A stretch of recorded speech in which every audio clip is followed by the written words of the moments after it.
Hey, I'm glad you're joining us. My name is Will Cord, and I'll be the host of Ready, Set, Renovate. This is a podcast dedicated to making home renovations a delightful and drama-free process. Drama is fun when it's on HGTV, but not so much fun when your own home is on the line. We discuss real-life home renovations and all they entail, while equipping you to edit out all the renovation craziness. Why shouldn't this process be delightful? You're beautifying your home, not trying to create a captivating TV series.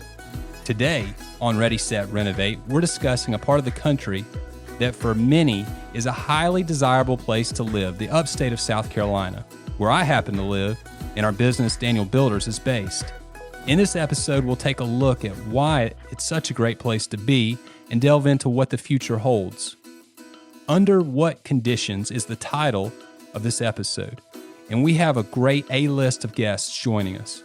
You'll hear from Taylor Lyles, CEO of the HBA, Greg Gambrell, Sales Manager of GBS Lumber, and Dustin Hughes, Corporate Sales Manager at Jeff Lynch Appliance. Let's get to it. Greenville is a great place to be, and I think a lot of people are realizing that. A lot of people are moving into this area. What's going on here? Why is it such an attraction for many people all over the country? I think the better question is what's not going on. Good. So Better question. Yeah, I think when you sit there and you look at what Greenville amenities bring you, you've got everything. You're 3 hours from the beach. You're 30 minutes from the mountains. You've got low taxes. You've got an incredible quality of life. You've got 4 seasons. I mean, yeah. What's not here? yeah, what's not here? You know, I think you've got I-85 that connects you from Atlanta to Charlotte. Yeah. I mean, you can get there in 2 hours. I mean, everything is within driving distance. So what would you say to the person who's sick of living in California or sick of living in New York, which plenty are, and they're wanting to live here in the upstate of South Carolina, have that convenient location to Charlotte, to Atlanta, to the ocean, to the mountains, have the 4 seasons? What would you say to the person who's considering different housing options? What can they expect in coming here? Is there plenty of housing options, or is it running low? What's happening? I think that they should expect to be patient. I think that's a huge issue we're running into right now. Resale markets, we've got the lowest inventory we've ever had. We're 16,000 lots in a deficit right now. So 16,000 lots would give us 6 months of inventory, and that's it. And that's all new construction. So you're seeing the houses go up for sale that are not necessarily being put on the MLS. They're getting sold to a friend. So they're sold before they even go on the market. So I would say be patient. I think that's the biggest thing. You add to that the time frame to build has lengthened, even for your production builders that are trying to turn things in 90 days with the supply chain the way it's been for the past few years. That 90 days has stretched out to 120 or more, then your custom builder even longer. So I think patience is a great word to use there. Yeah. Yeah, and I think you're seeing it across the board. I think you're seeing it in materials. I think you're seeing it in appliances on Dustin's end. I mean, Dustin, you're 6-7 months out on some stuff. It depends on the brand, but yes, you have to set that expectation with your customer for this is how long things are going to be to let them know in advance. Are there what is the morale with builders out there in the upstate? Are they just overwhelmed? Are they excited about all this opportunity? I think there's. I mean, you guys can speak to this as well. I think there's an aspect of gratefulness because we still live, and I mean, I think we've all been amazed somewhat of the demand that continues to be out there. And what I like to say a lot of the time is, it's better than the opposite problem. I mean, having the phone ring too much is way better than the phone not ringing at all. And anyone who's in business would say that. Yeah. But at the same time, I think along with that, trying to maintain a level of gratefulness on the part of builders.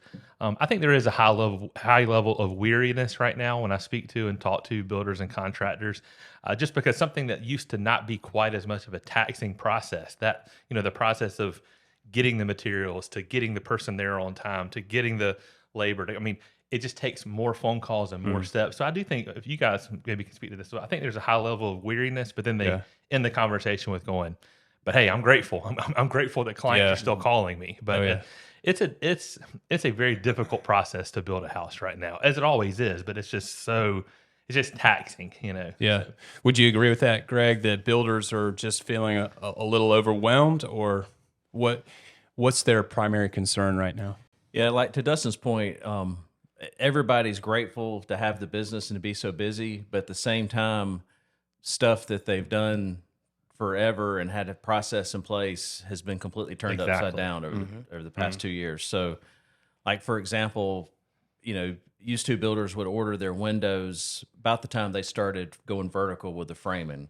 Well, now, because of the long lead times, they're ordering windows before they even scrape the dirt. Wow. And which gives the homeowner less chances to change their mind in the process, because if you do change your mind, now you've extended the process.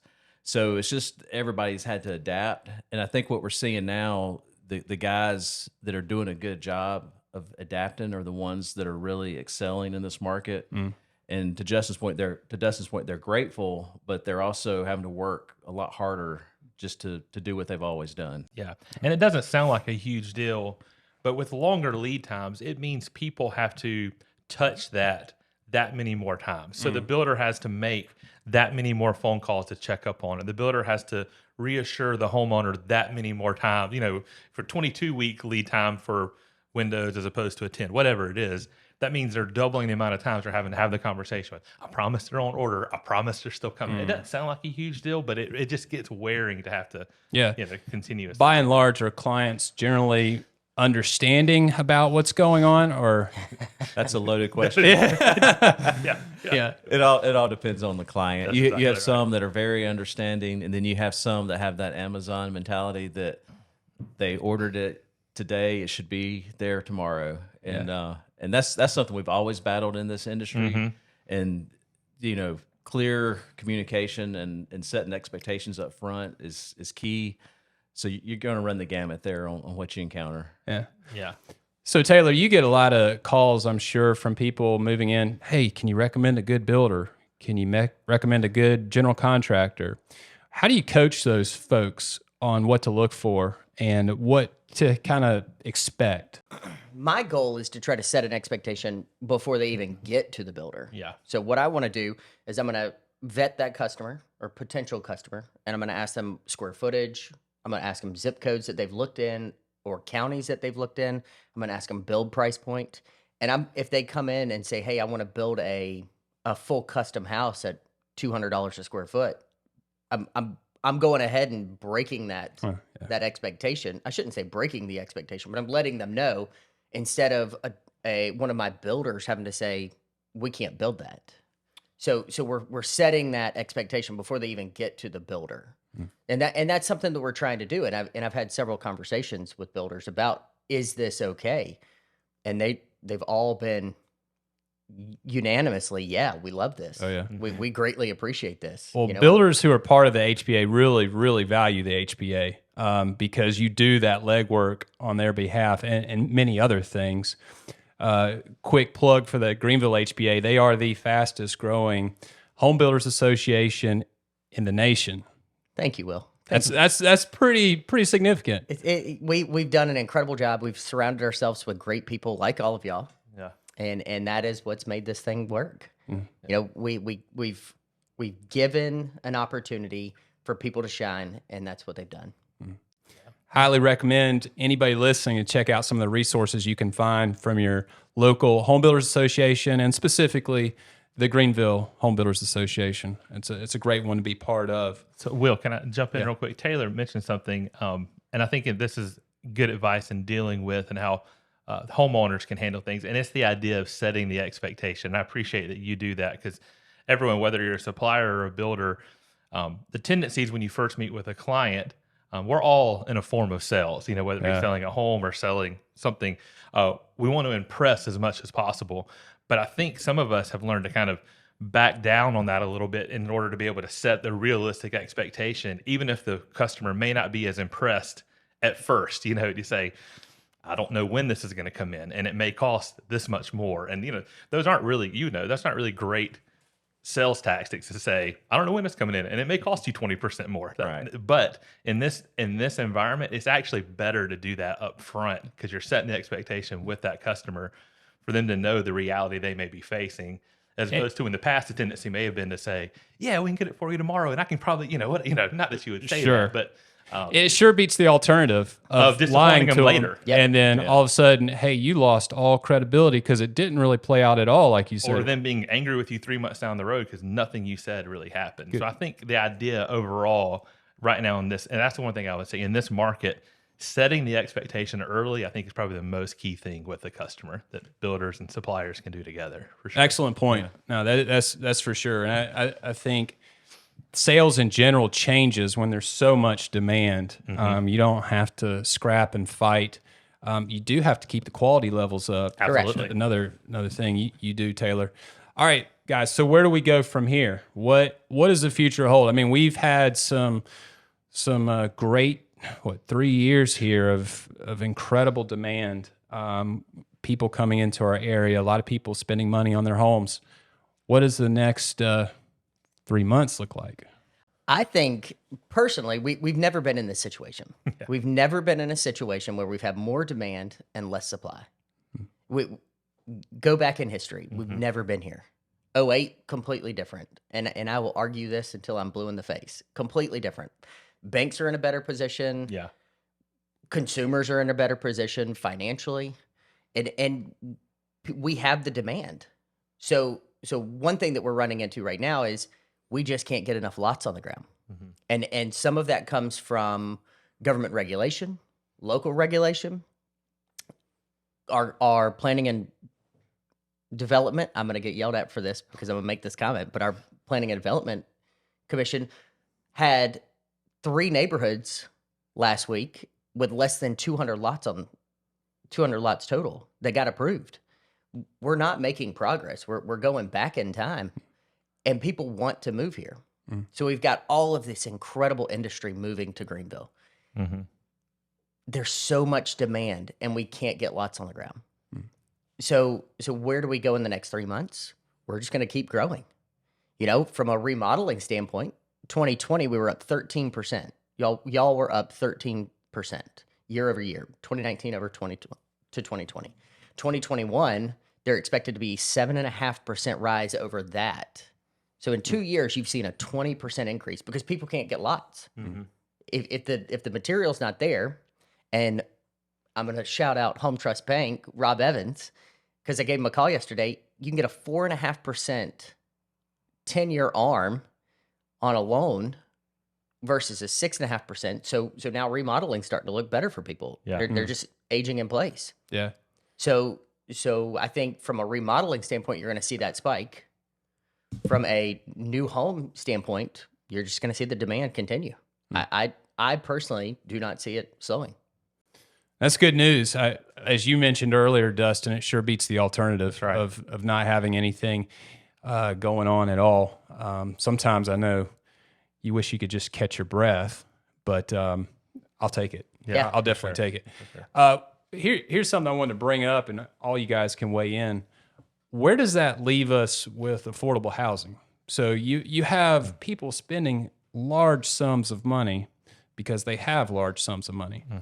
For those who do not, still need a place to live. What kind of advocacy is happening? What are some options in that arena? Great question. So what I do want to touch on real quick, I want to wrap back to your last question. I think one thing that you will see over the next 3 months, 6 months, 12 months, 2 years, you're going to see it go from, instead of just taking orders, you're going to have to work for that sale, because that consumer is smart. That consumer is sitting there going, all right, well, maybe I don't need this amenity, or maybe I don't need to do this upgrade fully. So I do think that you're going to see that. But on an affordable housing standpoint, I think one thing that we're advocating for is lower regulation fees. One big thing is if it takes $20,000 before you even go vertical on a home, you've priced out a very large Bumped up group. that price yeah. tag. Yeah. The most recent study that we did, every $1,000 that you add to a price, and this is Greenville, Anderson, Spartanburg all together, you price out 414 families for every $1,000. Wow. Wow. And at the end of the day, Families who need a place to live. correct. That's exactly right. Correct. So when you've got counties or school districts looking to put in a $12,000 impact fee, that's detrimental. You just pushed your teacher out. You just pushed your policeman out. You just pushed a firefighter out. You just pushed somebody who's living paycheck to paycheck out. So you're not. It's not that come in mentality. It's You're get out. excluded. Correct. Yeah. Correct. Yeah. So That's a good from an affordable housing standpoint, what you're seeing is people are able to afford farther out. But then you get the question of, how do I get to work? Yeah. How do they get to work? Somebody working at a manufacturing facility is probably not going to drive 30 minutes to go work there. They're going to find a job closer. Somebody working in downtown Greenville, they're not going to drive from Five Forks to downtown Greenville or from Fountain Inn to downtown Greenville. Especially if gas prices keep going the way they are. Right? Right. Well, we got a little bit of relief. That's A true. little Yeah, bit of relief. there's optimism Yeah. there. No, that's great insight. What about you, Greg? What is your crystal ball telling you we can expect? I think, we talk a lot to our customers because that's what we kind of try to ignore the news and get down to the ground level, what's really going on. And so talking to all of our customers in Western North Carolina and upstate South Carolina, which is primarily where we serve, everybody's still extremely busy. Everybody's pipeline is busy. Lots of our customers have contracts already signed that are already going to take them into the midpoint of next year. And they've still got people coming, people still calling, traffic still coming in. So I think, one thing, like we talked about earlier, is where we're located geographically. We're in a very desirable location. Sweet and spot. That's going to help us. So even if we see a national slowdown, I still think here locally, it's not going to affect us as much. But there's a lot of crazy things going on in the world. A lot of that factors, can right? Change Yeah. that. Yeah. But that's just what we know now, and what it's telling us is things still look good. Yeah. And then your prediction, Dustin. Well, I do think things are unpredictable. We were talking about before we came on air. Like you said, if you follow the news, they talk about, well, the rates are going up. So how's that going to affect the housing industry? And because we live in a place like Greenville, we were talking about this before. Whatever the rates are here, they're also in the places where people are moving from as well. So the rates going up, people who are moving from New York or California or whoever from larger cities, that's not really affecting Same them. thing. It's the same. The rates are the same. In addition to that, we're seeing, I don't know about you, you see a lot of cash heavy buyers a lot of the time because they're selling their properties from out of town. So really the rates don't really mean anything to them because they're sitting on cash for their new build or their remodel when they move down here a lot of the time. So with that, we're not really seeing the effects of that too much. I do think, and I want to speak to something Taylor said, I've begun to see this now, where there was a time where it was like, oh man, do you have something? As long as you have something, just let me have it. I don't care what the price is. Like that sentiment's going away a little bit to where, which is really should, honestly. I mean, the customers should learn about the not feel desperate. So I'm seeing a little bit getting back to all right, well, I have multiple quotes for that. All right, let me find some more information about it, as opposed to maybe when the pandemic first started, there was almost I don't know what created, but there's almost a frenzy created of, I'll just be lucky if I can just get a dishwasher at all. So I'll take whatever you have. Well, they're seeing that's not necessarily true. And I think the same in the building industry as well. Would you seeing that too? Yeah, Taylor? yeah. I think the broad perspective needs to be understood, though. Affordability covers everybody. Affordability is not just that $150,000 house. Yeah. Affordability is at 300, 500, 600, $1 million. What you're seeing, and I think what's causing some of this affordability issue is the person looking for a $500,000 house isn't finding that. That's right. They're finding a $300,000 house and they're putting $200,000 in it. So essentially, everybody has to settle for less. Not necessarily. Is that what you're saying? Not necessarily. No, Okay. it's this ladder effect. Yes. They're buying down, but then putting more money in it. So affordability, for one, is not necessarily the same anymore. It's affordability for all. Yeah. Because what I can afford, what you can afford, what Greg can afford, what Dustin can afford, what anybody can afford is completely different. Right. But there is a limit, right? But of course, everybody mean, has a limit. Yeah. So what you're seeing is this ladder effect is constantly pushing down because there's a lack of inventory. Mm-hmm. So I think if we were in a inventory heavy situation, we wouldn't necessarily be talking about these issues because people would be looking to unload homes. Yeah. People would be looking. Right. People aren't paying cash offers, and I think to touch on Dustin's point, we pulled there's a little over 1,100 cash buyers since January 1 from the MLS. 1,100. Now, what I would love to know is what the difference is from a regular consumer buying that house or an institutional buyer That's buying another that house. topic of So conversation, what's the difference between a 4% rate or a 6% rate? So you're seeing a lot of these institutional buyers come in. I've talked to handfuls of these hedge funds and buying groups that are coming in and purchasing full lots or full neighborhoods, and they're buying 150, 200 homes. Really? And they're buying them didn't all know about build that. to Wow. rent. Yeah. Yeah. So they're buying these neighborhoods, which is also causing a little bit of an issue because while they're trying to fix a need, they're creating an issue. They are. Absolutely. Because at the end of the day, if I come in and I buy 200 an entire neighborhood with 200 lots, well, I just took inventory off the market.